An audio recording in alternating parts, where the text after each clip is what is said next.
Yo, welcome to the frequency. What every street has a story. What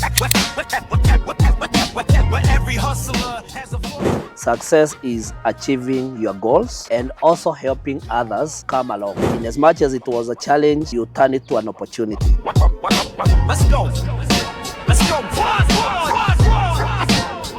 No Kogeria too, money, and welcome back to yet another episode of Mtaa Frequencies. And this is your home of real conversations with the people that are shaping communities, building businesses, and inspiring the next generation. So if you're looking for authentic stories and motivation, this is your channel. Make sure you're hitting that subscribe button and let's get straight to it. Hi, sir. Very good, very Uko salama? Good. Asante na shukuru. Karibu sana Naona nyumbani. mankuli hapa kule yote iko sawa? Kama kawaida bro. Welcome to the frequency. Asante sana. Awesome. It's been awesome to see you and to welcome you here. Yes. Karibu nyumbani. Awesome. So welcome to the frequency, and without wasting time, so our guest today has proved that success is not just about the destination, but the journey, vision, resilience, and consistency. He's been able to build a brand that is now trusted in the tourism industry. So without wasting any time, help me introduce the founder and CEO of Rhodes Tours 254 International. How are you, sir? Thank you very much. Uko salama? Niko salama kabisa. Asanti sana kwa kutukaribisha hapa. Na hapa tukiingia tunasemaga welcome to the frequency. Exactly. Kwa sababu frequency ni moja na frequency ni ya mtaa. Frequency ni moja, frequency ni ya mtaa. Frequency ni moja, frequency very good. That's ni ya very mtaa. nice. So we are not going to waste much of your time. And again, thank you very much for welcoming us here. And today, guys, we are also in the heart of Kikuyu na tuko mahali panaitwa Mayaihe, well known as Koru Woods, na tumepatana na Sam. So Sam, who is Sam? Tukiondoa CEO wa Rhodes Tours, tukiondoa zile mambo zingine zote unafanya, who is Sam? So Sam is a born-again Christian, a gentleman aged 44 now, a father of 3 children with a wife. The wife. And an entrepreneur. Mostly I do sustainable tourism, and that's the brand that I am known for. So I promote smaller destinations, I promote sustainable accommodations, yes, and sustainable activities. And actually, where we are today, we are promoting that this is a tourism destination amongst the many we have in Kenya, yes, including the most famous ones like Masai Mara, Nairobi, Amboseli, and others. So karibuni sana. Asante. To this episode. Yes. Producer, unasikia kila kitu hapo ni sustainable. So take us through the journey. How did you establish, or how did you start Rhodes Tours? So I'll start with vision. My vision started when I was very young, in primary school and in high school. I used to just love to travel and to visit places. And so I would walk, I would cycle, I would do anything that it caused me to do, to move from one destination to another, just to enjoy the landscapes, to enjoy the wildlife, bird life, and everything in between. Yes. And I socialize with people. And so in that process, I realized that I have a talent that, like guiding people, bringing people together. And at the end of the day, that is how that vision was born. So I would say it started long time ago, but now come to the business side. Yeah. We started in 2015. 2015. Yes. Before then, I was working for non-governmental organizations because my background is community development, projects planning and management. However, my passion has been in tourism and in travel industry. And so 2015 is when now I resigned from my international development job, yes, where I was serving as a project officer. Yeah. And I decided that I would want to venture into entrepreneurship. I knew it's not easy, but it is doable because we don't have to wait, but to start. Yes. And so I started in 2015. Together with my wife, we registered a company, And that company now today is a business that holds different titles and mantles. And so I welcome you again to this episode where we'll be discussing Rhodes Tours and Travel Africa. Awesome. You said you quit your job and you are formerly in employment. So what is that one thing that really motivated you to venture into entrepreneurship? This time not being employed and you looking to start a business that will later on even provide employment. What is that one thing that really got you motivated to start the business? So my motivation was first to have a free life, because sometimes when you're in employment, you have so much controlled by many forces within the employment sector, which is okay because it also gives you a basis even when it comes to entrepreneurship. That is where you learn about administration, how to handle with difficult situations, how to manage even projects or manage anything including finances. But now what made me go into business is because I was mostly handling projects related to young people, women, and those that are in poverty-stricken areas or marginalized areas. And so I could see the struggles of people and in the community, whereby they are only waiting for people to come and support them, which is okay. We didn't have a problem with that because we were having resources to do that provided by international NGOs. But you ask yourself, after you have trained so many people, you've given them the capacity in business, what about yourself? What do you have? What can you show?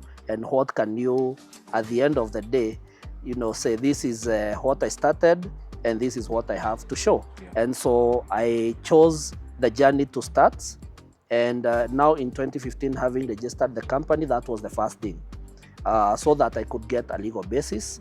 And at the end of the day, we could manage and we could put up something that would also create employment and create opportunities even for others other than just ourselves. And so 2015, the journey began. And in 2020, we all know about COVID. That came to give us a turnaround of our strategic thinking, of our way of doing business. And that is how now we had to look at how do we have different streams of income, because if you're only relying on tourism, and we all know that there was no travel, there was no visiting even friends, how do you manage within the confinements of the lockdown?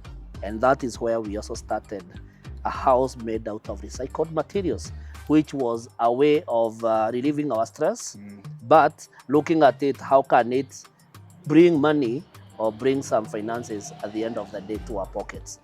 Awesome. So the journey started in 2015.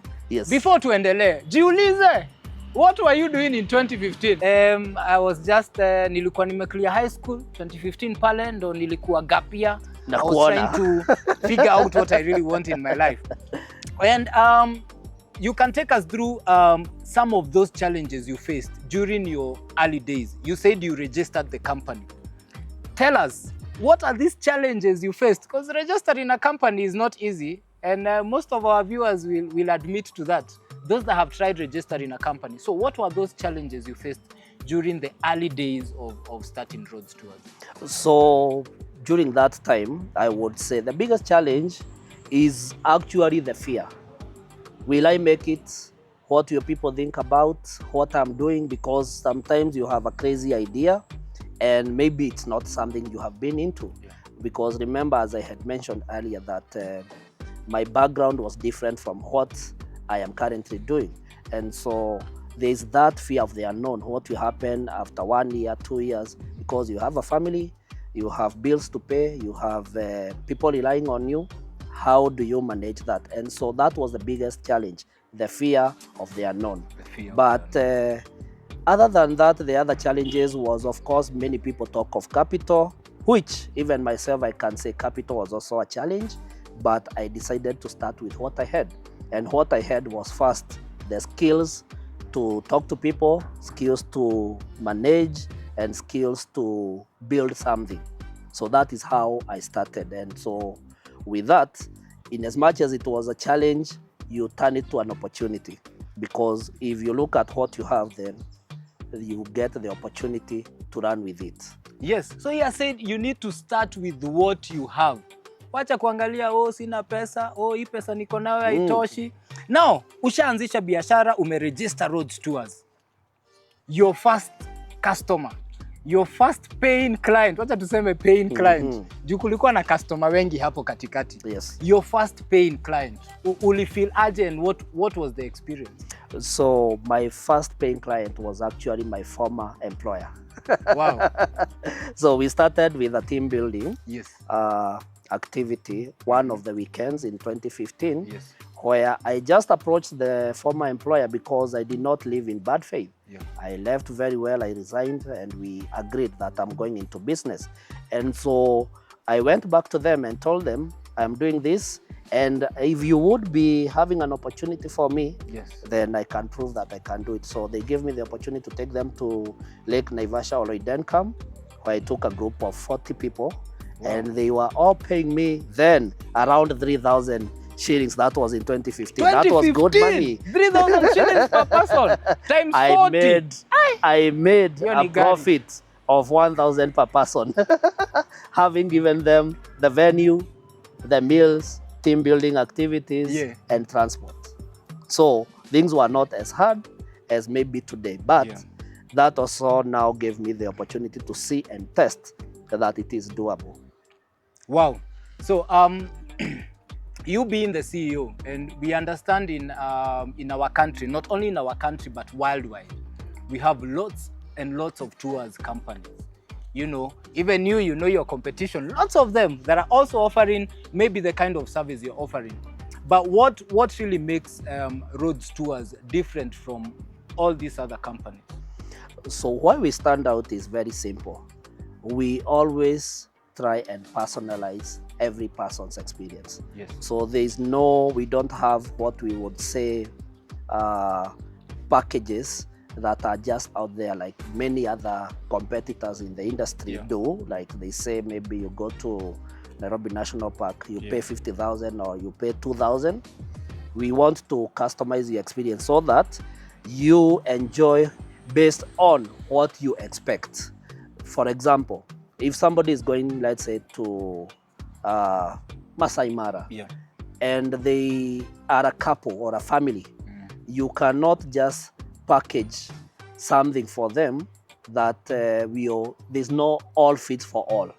So we customize, we personalize, we understand what are your interests, and at the end of the day also we look at the budget so that we can deal with a high-end person and we can still with a mid-range or even a budget traveler. So that makes us stand out because now it means that you have to expand your market and reach almost everybody who comes to you, and you are able to serve them accordingly to what they wish. Awesome. Yes. So I'm going through the business and actually getting to start. We are now from 2015. You've made lots of mistakes. You've made lots of losses, lots of profits. Definitely. So what is that one thing or that one decision? Not really decision. Let's call it a financial decision. Financial decision. Mtu ako na pesa pale, amekelea. Just because they are seeing, some started a biashara and maybe they are in a point where wako na pesa. Wao maybe hawakusumbuka venye Sam alikuwa anasumbuka hiyo time. So what is that advice you will give a young entrepreneur who wants to venture in the same industry? What is that one advice you would give them? So in terms of how to handle finances and how to handle capital, I would say not really a mistake, but how do we handle different situations given different funds or with different money? In most times, you realize that we don't fail because we have or we don't have. It's how we manage what we have. Yes. And that's how now, if you look at the example that I gave earlier on, that starting with what you have, You may have so much funds without a plan, or you may have a plan without the funds. So at the end of the day, you need to marry the two. You have a plan which can even be tested, because like if you go into business without testing the idea, then you have chances of failing. But if you have an idea, you have tested, or you can also, sometimes people say, I want to reinvent.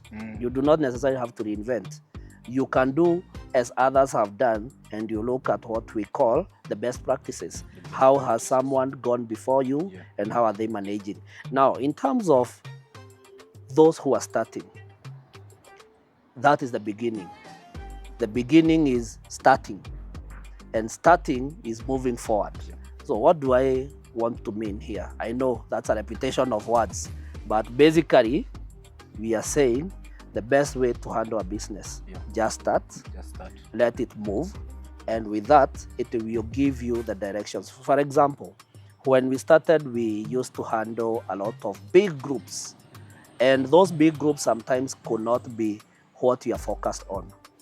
And as the business develops, that's when you now start realizing, where am I strategically placed? Are you in, for example, tourism is very wide. Are you in accommodations? Are you in transport?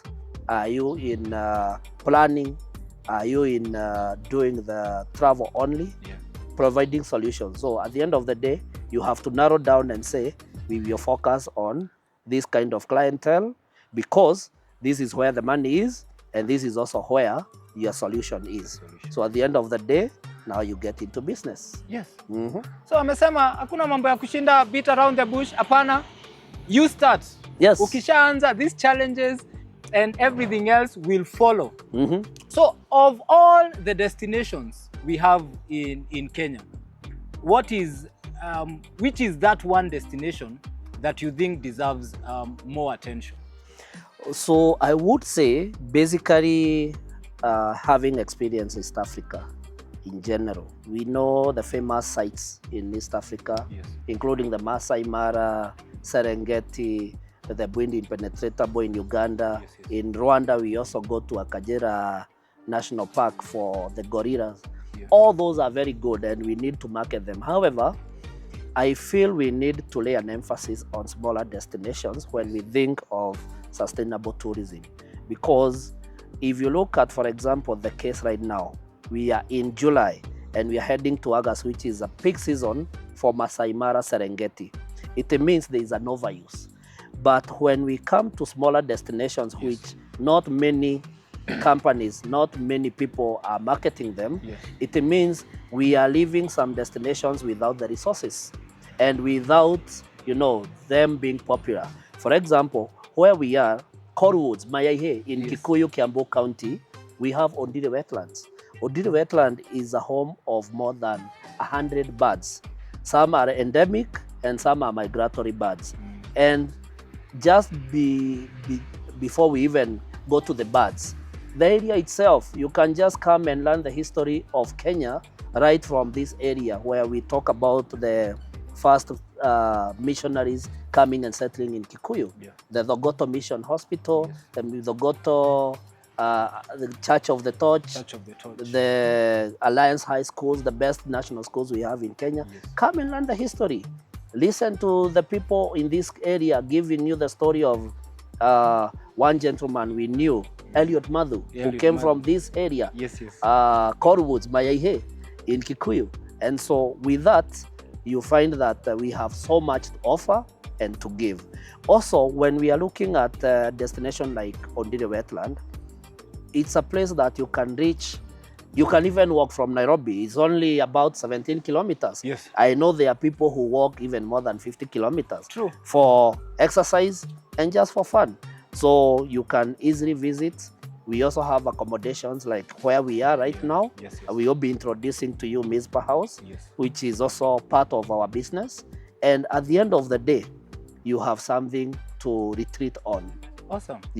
Wale wenye wanashindaga hapo comment section ati unaishi Kikuyu. Kikuyu ni mbali, Kikuyu ni mbali. You guys should actually get to come to Kikuyu and get to visit the Ondire wetland, as Bwana Sam has told us. And I know me and my producer will actually get to visit. Exactly. And I see there is a very big project going on there, so we'll also get to go there tuone bird watching. I don't know if you'll join us for that. Yes, I will do. Tuende tuone bird watching. Wewe producer, unajua bird ngapi? Nimesikia Ondire has over 100 species. Yes. Over 100. Oyo kanyonikaja. Yeah, kanyonikaja. Those are called the fire finch. The fire? Finch. Fire finch. Yeah, or finch. Hey. Because we have several birds that are very social, like the finch. Yes. The finch.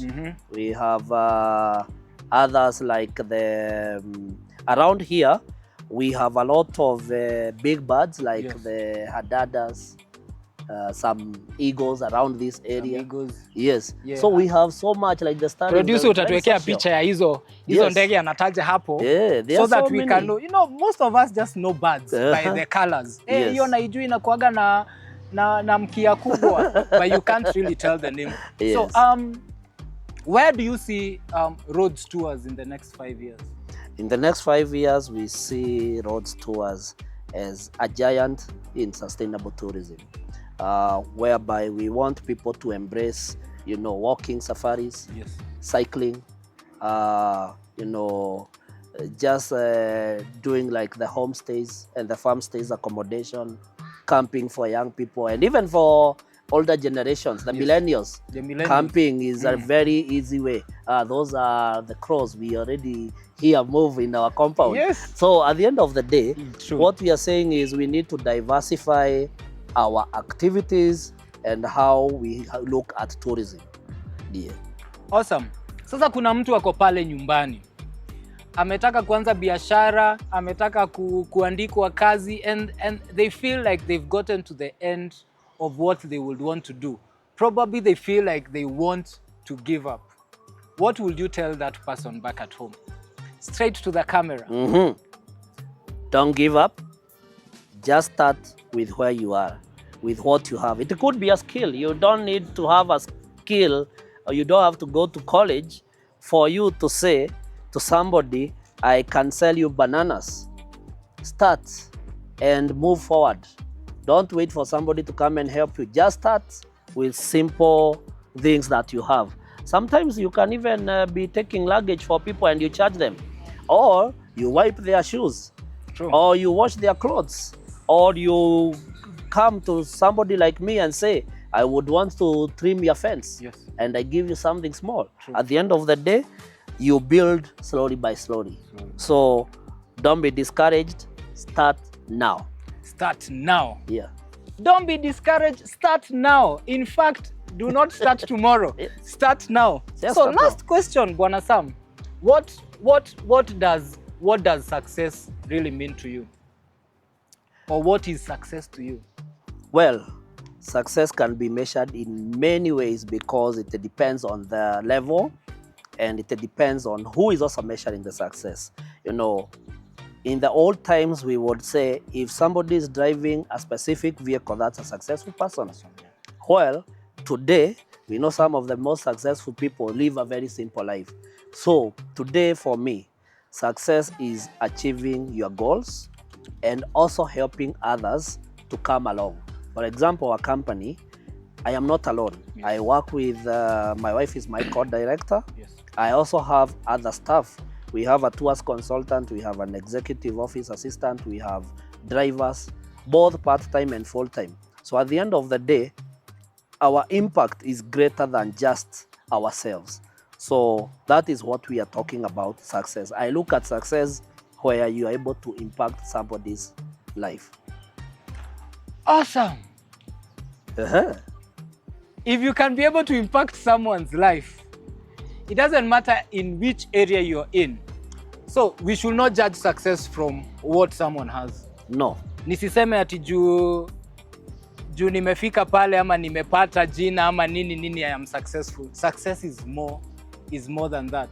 Awesome. So you've heard it from Bwana Sam, who is the founder and CEO of Rhodes Tours. And we've gotten to see the vision, the consistency, and also the mindset that he has used to actually get to build a sustainable brand. So until next time, make sure you keep it here on Mtaa Frequency. And thank you very much to Bwana Sam. 1 minute. Yes. Before we take it out. Yes. If somebody is watching us here and you would like to enjoy a one night as a couple, a one night stay, we are going to give you a full complimentary where you can come, stay in our accommodation here in Kikuyu, the Mizpah house, which we'll be showing you shortly. And in this house, the only thing that we will ask you to do is to make sure that you're going to tell more people about it and our sustainability aspect. With the Mtaa Frequency. Mtaa Frequency, Ndio. we will ask our viewers one question. And whoever will get it right, and they are a couple, they come enjoy a full night on complimentary. We will provide them breakfast. Yes. And we will provide them with some local, freshly made dinner. Local, Yes. freshly made. Yes. Fresh from the kitchen. So, Aya, uliza swali sasa. CEO's question. When did Rhodes Tours start? When did Rhodes Tours start? If you get the answer to this question, kama wewe uko na mtu wako hapo and you get the answer to this question, you actually get to win yourself one night complimentary courtesy of the CEO himself and Mtaa Frequency. So Bwana Sam, thank you very much. Yes. For sharing your story, your lessons, and also the mindset ambayo wewe umeweza kutumia to make sure that you're building a sustainable brand. Those that are watching us from home, nitapatia Sam dakika moja aweze kutuambia Rhodes Tours na market Rhodes Tours in less than a minute. Tell us anything you've not told us about Rhodes Tours, and then you can give us a house tour. So, thank you very much for this opportunity. We welcome you to Rhodes Tours. We are based here in Kikuyu. Our offices are right here, 200 meters off the Southern Bypass, near the Goldstone. Goldstone. Yes, the Goldstone concrete mixer. And when you visit us, we're able to personalize your safari experience, either within or even far and wide as far as East Africa is concerned. We have various destinations like Amboseli, Masai Mara, we have Uganda, Tanzania, Rwanda, and soon we are starting South Africa. South Africa. Yes, so South Africa, here we come. Yeah. So we'll be offering you packages to South Africa, Cape Town, Kruger National Park, and many, many others. Karibuni sana, tag us along. Awesome! If you're new to this channel, make sure you subscribe, comment, and also tell us who do you want to see on the next episode of Mtaa Frequency. I've been your host. My name is MC-Global, and this is Mtaa Frequency, where every street has a story and every hustler has a voice. Thank you. Hey.